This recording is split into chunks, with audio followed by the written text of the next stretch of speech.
Welcome to Throwback Thursday, where we bring you a homeopathy hangout episode from our archives in case you missed it first time round.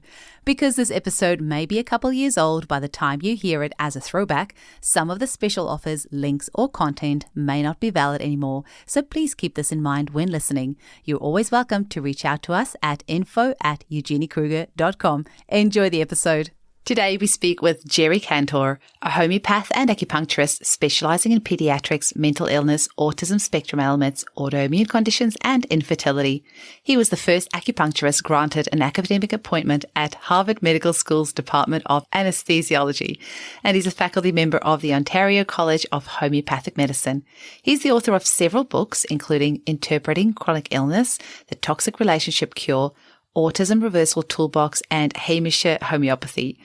Today's episode is going to focus on his brand new book, which is going to be released very soon, called Sane Asylums, The Success of Homeopathy Before Psychiatry Lost Its Mind. And this reveals the astonishing but suppressed history of homeopathic psychiatry in the late 19th and early 20th centuries. This episode was recorded early June, so I have felt like a little kiddie the month before Christmas when you're so excited for something, but it feels like forever before you can open your presents. Now, I have checked the simonandschuster.com.au, and they are showing the publishing date as the 3rd of November 2022, and innertraditions.com is showing the publishing date as 6 September 2022. So it is definitely worth popping on those websites and putting your name on the wait list so you can be notified as soon as the book has actually come out. But it is sounding fascinating. I cannot wait to get a copy and have a read. You can find out more about Jerry at www.vitalforcehealthcare.com. Enjoy the episode. Welcome to the Homeopathy Hangout, where we discuss all things homeopathy from around the world. And now my mum and your host, Eugenie Kruger. Hello, homies, and a very warm welcome to Homeopathy Hangouts. Today, we get to hang out with Jerry Kantor. Welcome, Jerry. Hello. What a pleasure to be here. Well, I am so excited to have you on the podcast, and I couldn't believe it when you replied to my email and said, yes, you'll come on. So I am just super excited to have you here and super excited to chat about your new book. But, well, you've got two, but we're going to talk about one of them. Can you maybe tell our listeners first how you introduced to homeopathy? Sure. I'm an acupuncturist. I was an acupuncturist for quite some time. So I have these dual careers. And I somehow, I was of the generation that we didn't learn herbs. That was a far-fetched additional branch of study. And I didn't want to learn it. I thought I could never learn all the names and so forth. There came a point when I thought, gee, I'd like to augment my acupuncture practice with something. And I thought, gee, homeopathy is appealing. All I've got to do is get a program and plug some things in there, and I'll have an adjunct remedy. Boy, was I wrong. I sort of feel like I got tricked into it, but it really is my true calling. And even when I was studying, I was discovering I didn't really like repertorizing very much. I thought I'd never be good at that, but I love materia medica, and I absorbed it as if through the skin. Now, I'll also say that when I was in acupuncture school many, many years ago, I was cleaning up my house one day and I found these notes on homeopathy. Someone apparently came to my school and gave a lecture, and I wrote these neat little notes about it and paid absolutely no attention to it, had no relevance to me whatsoever. But funny things happen, and I really feel something, there was some kind of a calling. And however it happened, I was supposed to become a homeopath. So I stumbled into it, and I kind of never looked back. I find it more interesting. Chinese medicine is fabulous, but it became a little mechanical for me after a while. But homeopathy never ceased to be interesting to me and just opened up so many vistas. Mm-hmm. And do you feel that the Chinese medicine background has helped your homeopathy? Because there are some kind of similarities, and you can definitely draw on one to help you with the other, right? Oh my goodness, you've asked exactly the right question. That's probably one of the things I'm fairly good at. Is I use traditional Chinese medical theory to explain and to extend homeopathic theory. And my first book, which is Interpreting Chronic Illness, is the synthesis of traditional Chinese medical theory with what I call biomedicine, conventional medicine, and homeopathy. And I think I've come up with a very good synthesis, at least for my purposes, that enables the interpretation of chronic illness conditions.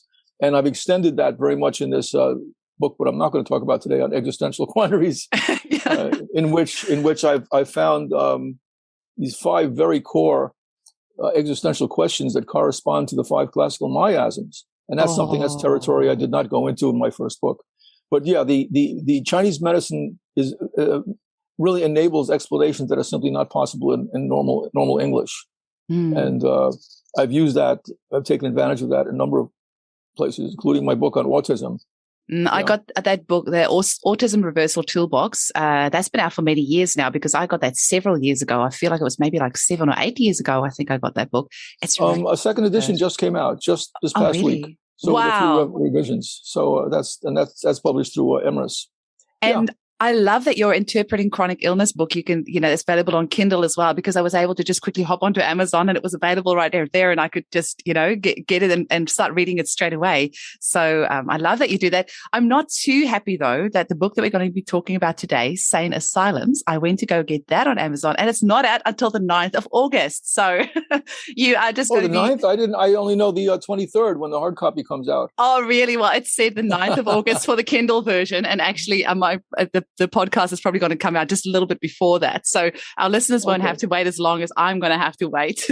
But talk to us about your new book that's coming out, Sane Asylums, The Success of Homeopathy Before Psychiatry Lost Its Mind. What an amazing title. But what made you decide to write this? And it sounds like it was a bit of a journey down the rabbit hole for you. Talk to us about that. Oh, my God. Yeah. Well, I'm a baseball fan. And one day I was just reading about homeopathy, I suppose, and I stumbled on an archive, a story about a homeopathic mental hospital which pioneered the use of baseball as therapy. This is the Middletown Hospital for the Insane, is how it was called. And charming. The story just absolutely amazed me. They had the superintendent, whom my book is dedicated to, Sheldon Talcott. Was an amazing man. But he noticed that people love watching baseball. His inmates loved watching it. And he started organizing little games that included the inmates of the asylum and the staff and the doctors. And they would play baseball. They had a baseball field behind one of the asylums. And then he noticed that people watching the games were just really fanatical about it. They actually were healthier. So what he did was he went and created a very, very formidable baseball team, rating the local teams in the area and even a minor league team. And he put this team together called the Asylums, which just blew my mind. They had uniforms at the Asylums, and they barnstormed. They played all the strong players. They played major league teams. They had a fantastic record. They had a future Hall of Famer by the name of Jack Chesbrough there, who briefly worked at the Asylum. And Talcott would offer $5 or something if someone hit a home run. Everybody got completely crazy about it. What I love, one of the side stories I got such a huge kick out of was that there was a neighboring asylum in Utica, which was infamous for its creation of this torture device called the Utica Crib, which imprisoned people to punish them or to calm them down. By the way, this is the expression "to become unhinged." I think comes from this, because when they were let out they were unhinged from the device. They were crazier than ever. So I think that's where the expression comes from. Anyway, in nearby Utica, the minor league team, in obeisance to that asylum, was named the Pentups. The Pentups. Oh my gosh. The Pentups. I find this just so funny, but I as hard as I researched, the asylums never played the Pentups, so that didn't happen. Well, anyway. Just to clarify, this was the inmates that were part of this baseball team as well as the staff. I'm only using the term inmates because that's what you were saying. Like, were they called inmates or patients? Or okay, patients. Only originally. What happened then was he realized that more hay could be made from actually having good baseball. Okay. So he got actual players. They weren't crazy. Okay. In my Sane Asylums, by the way, at the very end, when I'm having a fever dream of how things will go when the asylums come back, I do invent a baseball team called the Juggernauts. Pun on juggernaut and nuts. That would be my fantasy baseball team. But this was just a fantastic story for me. And the team, I have a long chapter on baseball in the book, which goes into really explores the many ways in which baseball is good for mental health. And there are actually some real studies about it. But Talcott, he was a very adventurous man, and he went and did this. But once I found out about this, I should say one more thing. So my original idea was to write a book about all the hospitals, homeopathic hospitals in the country, thinking, oh, I can do that. Well, I was out of my mind myself because there are hundreds and hundreds of them. And I had no idea how successful they were and how prominent. And there would be no way I could possibly do that. So I narrowed my focus down to the mental hospitals. And I'm so glad I did, because it was manageable and a tremendously compelling story all of its own. But the Middletown Hospital was the mother church, and literally, in many ways, the mother church of the movement of homeopathic mental hospitals. Many, many physicians cycled through there and started their other ones, their own hospitals. And it's just an amazing story. And I'm not going to summarize everything he did, but he has a chapter in the book. There was a number of things that were just so blessed for me. I wrote a chapter on the incarceration of Mary Todd Lincoln. So President Abraham Lincoln's wife, and it's one of the most researched topics in the world, the Lincoln family. There's more books about the Lincoln family, perhaps, than anybody else aside from Jesus Christ or Karl Marx. I mean, many, many, many books about her. She had a tremendous number of griefs, losing 2 children, having her husband being assassinated. She was detested in Washington, and then she ran afoul of her son. Well, this is where things get murky. She was there was a famous trial where she was judged insane and sent away. Well, anyway, there are 2 versions of this story. One is that she was as crazy as a loon and only got out of the asylum that she was sent to with the help of these lawyers. And one was that she was never crazy at all. And the narrative that I found when I researched with this is the third narrative, which is that she was really very, very much helped by homeopathy. And the story of the physician who treated her, Richard Patterson, is a mystery all but in itself. But I'm 99% sure that he treated her homeopathically, and I have very, very compelling arguments about that. The thing was this: he had the credentials of a conventional physician, but everybody said, even the homeopaths who were judging Mary Todd Lincoln said, "Oh, Senator Patterson, he's got something. He's got something special." Meanwhile, on paper, all he was another moral care practitioner, and moral care, as important as it is basically hand-holding, treating someone with respect and giving them opportunities to get fresh air and have some cultural opportunities. He had nothing else other than this magical thing that nobody would talk about. And the fact that homeopaths referred the family to him was very, very interesting. He was said, you got to really read between the lines in these things. He used medicines there was all kinds of coding for homeopathy, popular medicines of the time, which is a code word for it. You know, he clearly had something else, and there were things that he could do to detoxify her from chloral hydrate and things like that. Anyway, she was out of there, crazy as she was, in a couple of months, talking with his family and his children, and conversing and writing letters. And then the lawyers came along, and she was declared perfectly sane at the end of her sojourn in the Batavia Asylum, which I call a Sane Asylum. So that's one kind of thing that happened writing that book. A complete rabbit hole I stumbled down. I couldn't believe I found. I mean, it's maybe a journalistic coup, 155 years later. You know. And you were saying this was your first historical text that you've written. I have never written a history book before. No. Yeah, incredible. And the other one I'm proud of having discovered was Clara Barris. Clara Barris is known as the muse of a famous naturalist. She was his anamorata and his executor of his estate. And that's what she's famous for. Well, there's a completely different thing here.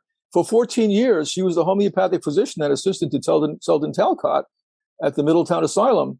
And she wrote an amazing book called Nursing the Insane, which I think is, from my limited reading in this area, probably the greatest nursing book ever written. It is fabulous. It is so sensitive. It is so funny and so generous with such incredible information. I think she deserves a name for herself, just along those grounds. She was really drawn to the psychological aspects of care. And that was also a function of what happened with women at that time. Even though she was a homeopathic physician, her book mentions nothing about homeopathy. It's really all the nursing aspects, the psychological stuff. She wound up becoming a psychotherapist when she left there. But clearly, she went to a homeopathic school. She was known as a doctoress, a homeopathic physician. But she didn't feel qualified to write about that. It was not her domain. That was for the men. Oh, interesting. But I was very pleased to be able to bring her life work, in nursing, to people's attention. I think that's really special. Nurses will appreciate that. Yeah. Yeah, Clara that is Barris. so special having, like you uncovering this so we can actually acknowledge these people, obviously, even after their passing, but learn from them and acknowledge the work that they've done. And I'm sure that their ancestors would really appreciate that as well. So are you saying Clara Barris was working with Talcott in these asylums? She was there. She was there for 14 years. Amazing. And I find a funny parallel with Clara Barton, another Clara B., who was incredibly famous for battlefield work, and I find that the yin and yang of one another. They were around the same time, and they both did this superb work. But Clara Barris is not anywhere near as famous as Clara Barton. Oh, interesting. And was Talcott a homeopath himself, or how did the homeopathic okay, so did he and tell us a little bit more about how that would have operated. Like, do you know much about the administration of the remedies, or how that would have been run? And you said there were several of these asylums in the US. So a number of these homeopathic superintendents were physicians in the Civil War, but they had a wonderful pedigree. They're amazingly intelligent people with a wide array of skills. And there was a career path there. It's enlightening to see how popular homeopathy was and what possibilities were open for him. He ran a hospital in New York at the charity hospital in New York. He ran the first inebriates hospital, which was homeopathic in New York City. And drunkenness was an enormous problem. You'll go down a rabbit hole with me if you ask that, because the madness was very, very different in those days. It's completely different now based on the creation of madness, but conditions like tardive dyskinesia by our drugs. The books of Robert Whitaker are an amazing revelation, although many of us know this, how harmful the psychiatric drugs are. Wasn't kidding when I said psychiatry lost its mind. It has really done a tremendous amount of damage, and we have the mentally unhealthiest country in the world is in terms of mental illness. If you look at Robert Whitaker's books. It is very scary when you hear that there are children as young as 2 or 3 or 4 years old on antidepressants, and you're like, what on earth are we doing? That's really crazy. Tardive dyskinesia did not exist. It was created by these drugs. So I'm finding myself writing this book and say, oh my God, I mean, every paragraph I'm going to have to talk about how madness was different. So what I did was, this is another real amazing rabbit hole I jumped down. I decided to write an appendix section called Compendium of Madness Perspectives. Now, this is not the same as DSM-5, but from all the readings I've done, it's really kind of an encyclopedia of every perspective on madness that there is. And when you go through that, if you have, it's sort of like a glossary of sort of things that I can refer to. But what I want to get people away from is not to have a knee-jerk response to oh, he's mad, he's crazy, when it's basically, and these are all the arguments of Thomas Zaz, that the people who are designated that are simply inconvenient to others. They're difficult, they're inconvenient, or they have politically unpopular ideas. And actually, I did come up with my own algorithm for what madness would be, and which is a combination of, in terms of thinking. There's a certain state that will get you fixed on a certain idea. So it's a combination of being fixed, being frightened, and oh my God, I've got to quote myself. I wasn't prepared to talk about this, but it's simply not the same as what DSM-5 talks about. These are these diagnoses which are completely nuts, and they're so arbitrary, but they cause an awful lot of trouble. So anyway, I have this compendium which is drawn from Buddhism, from every culture. That's beautiful. So, and for our listeners, DSM-5's Diagnostic and Statistical Manual of Mental Disorders. And no, I didn't know that. I Googled it. But so what you're saying is you kind of did this addendum to this compendium, which is more like a holistic version of looking at mental health. It's not just a holistic. It kept getting bigger and bigger and bigger. It should be a book by itself. Like I had a section, for example, on bloodlust, right? And did you say bloodlust? Bloodlust. Okay. When people when in wartime, killing is absolutely not just necessary but desirable. There's situations like that. Robert E. Lee, for example, said, "Oh, it's a good thing war is so terrible. Otherwise we would grow overly fond of it." And I found there's lots of things like that put a different spin on things, and depending on where you're coming from, what your culture is, every single concept that we have of madness is acceptable in some other context. And it's actually interesting. I love how you said it's just, or you said Thomas Vaz says it's just inconvenient, because I can imagine that, so what year was the Civil War? My history is absolutely shocking, like early 1900s, right? When there's a silent... mid 1800s. Mid-1800s. Okay, that shows you how my husband will laugh because back. I always ask him, when did this or that happen? His history is amazing. But I'm guessing witches weren't burnt at the stake then anymore. So it wasn't like, a few years earlier, if a woman was trouble, they could say she's a witch and they could burn her at the stake. But by the 1850s, they probably couldn't do that anymore. So then they would just say, okay, she's insane. Go put her in a mental institution. So I love You'll that. See witchcraft in my compendium. You'll see things like that. Oh, really? Every kind of thing. The superintendents like Talcott and Samuel Worcester were called to testify at insanity trials when President Garfield was murdered. It was important to figure out whether this man was crazy or not. And Sultan Talcott had the stature to go and do that. And it helped the cause and helped his credibility that he said, no, he was not crazy, this particular murderer. So they thought these things through. They didn't, what we do today, label everybody schizophrenic. In fact, I have a whole revisitation of that in my analysis of Kaczynski, Ted Kaczynski, the Unabomber. Yeah. But you have to read that and see where that comes up. He would also, Sultan Talcott would also almost certainly have said that Kaczynski is sane. And so, he might have said he needs anacardium. But and for our listeners, anacardium is the remedy made from the cashew nut. And if you have, I remember about 15 years ago, a colleague saying to me, have you ever seen how a cashew nut grows? And I'm like, no. And he showed me a picture. I couldn't believe it. And so you've got this cashew apple and you've got the cashew nut. And when the one is ripe, the other one is rotten. The caricature of this remedy is the angel on the one shoulder and the devil on the other. And interestingly, you would like this, Jerry, is that Hilary Dorian, who also actually has a similar background in you in that she started out with acupuncture and then, went on to homeopathy after that. She says that anacardium is the homeopathic remedy she most often prescribes for homeopaths. Whoa. I know. What does that say? What does that say about homeopaths? That's interesting. Well, many of us come from marginalized backgrounds. Maybe we have problems integrating the personalities of our parents, which kind of comes up in anacardium. I can think of a number of remedies for homeopaths. I've probably gone through a number of them myself. Yeah, same here. And the other thing is that actually this edge of sanity and insanity, it's so fine. Like I often think that it's actually just such a fine line to tip a person over. And it can often just take like, a trauma at an unexpected time or whatever. I mean, at any stage of your life, really, to just tip a person over. So yeah, it is very fascinating. I was going to ask you, with your studies, and maybe this is in the book, did Talcott ever keep records of which remedies he would give people? Is there any record of any of that? Yes. Oh. They were hard to get. And the way they're compiled is a little bit confusing.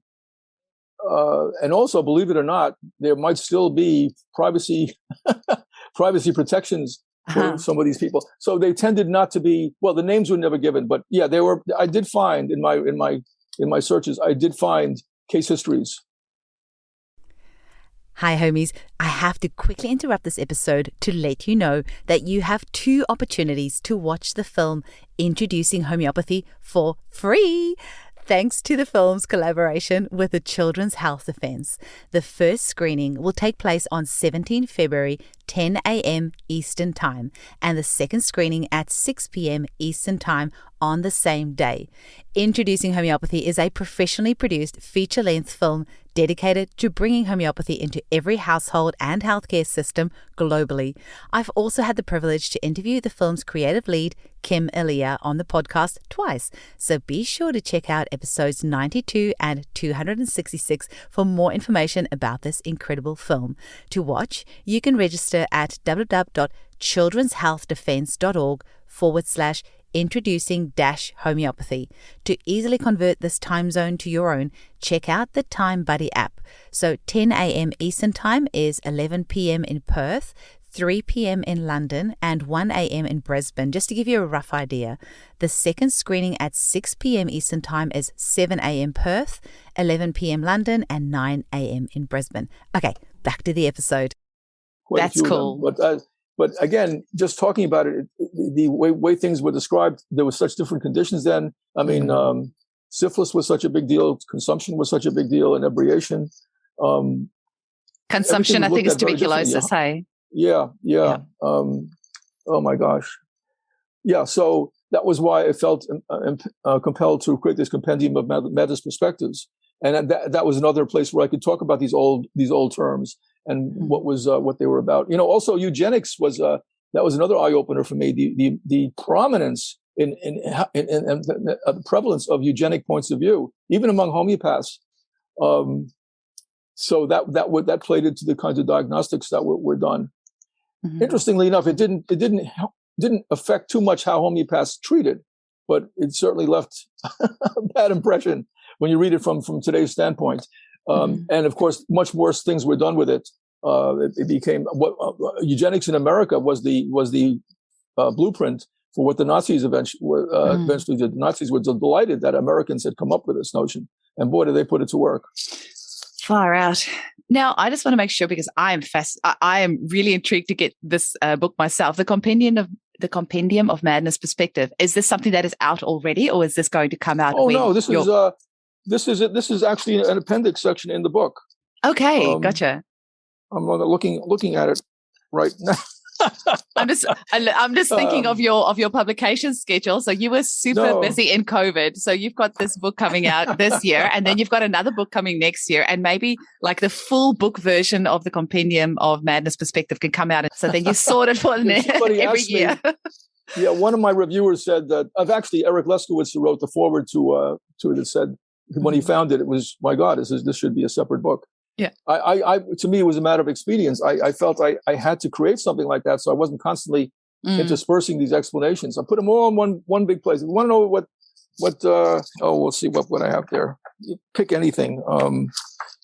Various kinds of mania, dark night of the soul, or degeneracy, or dementia praecox.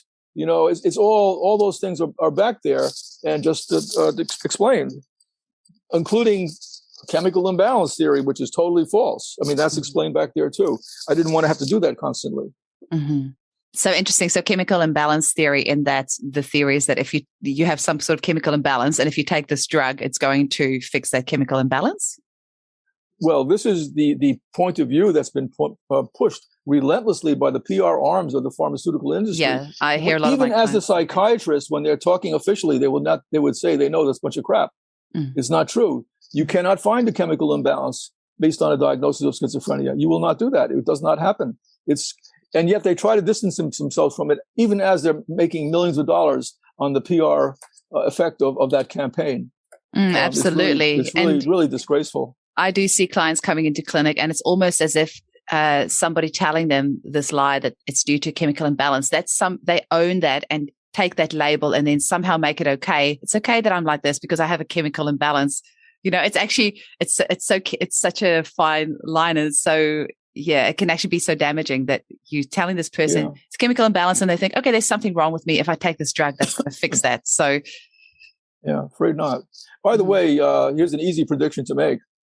Because psychiatry is moving into the psychedelic area, which is frightening that these people will be in charge of that. But you watch how quickly they're going to disparage all these incredible miracle antipsychotics they've been pushing when the psychedelics come along and they can gain economic control of them. Suddenly you'll hear nothing but crap, terrible things about those medicines. Every year now, when a new one comes out, the previous years that was terrible. This one is great, and they'll continue that with the psychedelics. And that's why I was just saying in a previous episode as well that that's one of the things I love about homeopathy is that 200 years it's been the same. We haven't gone and said, that remedy is it doesn't work anymore. Don't use that remedy anymore.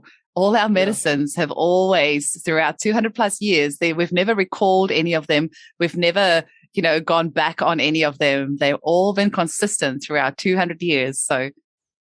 But I will inject a note of realism here. In writing this book, I have a chapter on concessions to the spirit of the time, which is about why homeopathy fell out of fashion. Mm-hmm. And again, the economic pressures around that.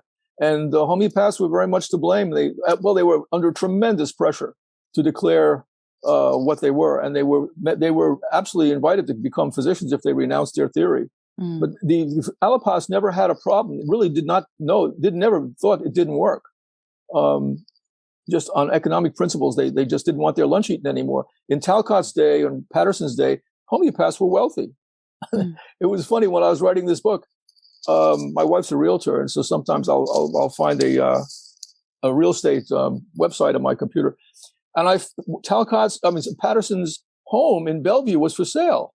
Uh-huh. This beautiful mansion, and I was, oh my God! I mean, an Italianate mansion, just gorgeous. Oh my God, I'd like to buy that. I moved there. It would be so funny. It's not available. I mean, it's off the. You can't see it anymore, but it was. It's so interesting. It was up there. Wow. That's incredible. So, I mean, why in the first place though, like what was it that drew you? We had COVID and you had all this writing time. What do you feel was the essence of what drew you to writing about these asylums? Well, one easy cut at it is it's a disgrace to me to know that there's this gigantic piece of history that people don't know about. I would tell people what I wrote about, and they say, I didn't know that. I say, right, that's why I had to write this. It would be like knowing you're the only person who knew the War of 1812 happened, and you want to tell people about it. No, that didn't happen. I mean, so actually one of my early chapters is called The Dead Sea Scrolls of Homeopathy, where I pretend that I've discovered all these things in a cave. All the documentation, well, it's just a metaphor for these yellowed old journals and these old books. Uh-huh. There's a publishing house out of the University of Michigan, and there's a place called Forgotten Books. I swear the only person who must be buying these books is me. They produce these books. I buy them up. As I say, Clara Barris's book, Nursing the Insane, and Selden Talcott's book, and Samuel Worcester's book, and Robert Butler's books. They exist. They've been digitalized and brought out in facsimiles, and also some of the journal articles, key ones, have been aggregated into hardcover. Are they available online as well? Was, Google Hathaway, I think it's called, and Google Books. You can see a lot of them. Yeah. Okay. Cool. You can find them if you do the search. Mm-hmm. But no, basically, I said, my God, someone has to write this. I like to write books that I would read, but in this particular case, I said, this has got to be done. I mean, and not only that, this has got to be published. It's got to be in libraries. People have got to notice this, because it reverses a tremendous injustice. The kiboshing of this history. It's one thing to attack homeopathy for its principles or for its science, but please, I mean, history is history. I mean, we're not the Soviet Union. I mean, it shouldn't be like that. But it is. You look at the web every day. It annoys me that how many websites of hospitals and medical schools have whitewashed their history. All their founders were homeopaths. Mm-hmm. I know, and there's associations of people like that. Yeah, Dana Ullman is really good at writing about the history of homeopathy and all the educational institutions in America named after Samuel Hahnemann. But the medical doctors that study there don't even know that their college is named after a homeopath, the founder of homeopathy, which is quite mind-blowing. I can testify to that. I had many years ago in my acupuncture office, I had a physician who graduated from Hahnemann Medical College, as it was called at that time, in Philadelphia. Mm-hmm. And I said to him, well, how do you feel about your college having been named after this person? He had no idea what I was talking about. He had absolutely no idea. It's incredible. So and I really hope that, maybe somewhere down the track, once this book of yours comes out and it creates a bit of a movement for people to acknowledge the history, that, I could see a bit of a statue erected for Talcott and Clara. That would be pretty cool. Clara Barris, that'd be pretty cool. By the way, the monument, the memorial to Samuel Hahnemann in Washington is really a work of art. It is probably the most beautiful monument memorial in the city. It is beautiful. I've never seen it in person. I've been in Washington, but I never got to see the memorial. That was before I ever studied homeopathy that I was there. A lot of money was behind that. Incredible. He was well known. He was quite famous. Yeah. And so this book, I had to touch a lot of bases. I think it should have been several books. and would have been easier on me. But we'll see. Maybe it'll kick something off. I really do hope so. I really hope so too. And how do you see the future of homeopathy? Do you ever see a stage where we might return to using homeopathy in asylums? Are they not called asylums these days? Hey, what do we call them? I read my last chapter on investing in sanity. I have a fever dream about what's going to happen. Yes, I think they could come back, but so many things have to change because we're in such a rush. The thing about that, and Clara Barris was such a genius at this, there was an engagement with the patients. So they addressed them as persons. They addressed them from the standpoint of morality and every weapon they could use of discourse to try to convert them to sanity and engage with them without medications. I mean, this is really a heroic thing. So this idea of mental hygiene was very, very big. Clara Barris did wonderful things. She had giggle classes. She would get everybody together and get them to giggle together. But she had she was so strong on teaching respect for these individuals, but it's basically, do we have time to put somebody in a place where they can maybe stay there, take a few years to recover? What do we do? We have our problems are so huge now. It would be quite an undertaking to bring that back. And that unfortunately will come through in the book. This is not an easy fix. No, definitely. We do need people. People need an asylum in its actual meaning, a place where you can stay and recover, and from what the sticks and arrows from that life has dealt you. We have certainly created an incredible mess of our mental health as a civilization. So there is a lot of work to do, but that's where homeopathy can be so powerful and can really could help. Be, but it would require our looking at ourselves, being honest, and there's so much denial going on. People do not know that they're crazy or that they think that their conditions are inevitable. They have no choice. And Robert Whitaker is very good at pointing these things out. And again, why I wrote the compendium, because we should know. We don't even know when we're crazy. We don't know. We think we're perfectly okay. Well, I see a lot of crazy people on Instagram every single day, and somehow they celebrate it for their level of crazy. So I don't know. Yeah, it's good that you've got a compendium so we can see, okay, what is actually crazy and what is not, because there's definitely different levels out there at the moment. Oh, Jerry, it's been so wonderful to chat with you. Can you tell our listeners where they can get hold of your books? Because there are that's about 5 or 6 books, right? So where can people get hold of their books? Where can they find out more about you? Any lasting messages that you want to leave our listeners with? Yeah. My own publishing house is modest as it is, Right Whale Press, RIGHTWHALE, and that's where I have the books I published myself: Interpreting Chronic Illness, The Toxic Relationship Cure. This one I wrote on using Yiddish to to teach homeopathy, Hamisha homeopathy. That's actually a very good book in disguise. It looks like it's an entertainment. I think it's too Yiddish for the most homeopaths and too homeopathic for the Yiddish crowd. But it has 150 remedies that it teaches with a lot of humor. Oh, wow. Yiddish is very, very good and very, very funny in terms of creating rubrics for homeopathy. So full of cartoons also. So those you can get there. My book on Autism Reversal Toolbox is through Emrys, or Nature Reveals. And these next two books are coming out through Inner Traditions, Bear Company. It's going to be delivered through Simon & Schuster. But if you go to Inner Traditions, just Google the titles, they'll come up more easily. As I say, the one I have coming out in 2023 is just going through the editing phase now. But Sane Asylums, you'll hear about from various places, because people like you, Evgeny, doing such a wonderful job promoting this, letting folks know about it, which I appreciate so very, very much. Well, I have a quick question for you. Just as a side note, is I always, when I purchase a book, and I am passionate about books, I want to make sure that I purchase it from somewhere where I know the money's actually going to go to the author. So is there like a preferred way to purchase the books? Oh, that's a great question. Right now there's a pre-order page at Inner Traditions. So if you Google Sane Asylums, Jerry Kantor, Inner Traditions, that website will come up with the pre-order site. Perfect.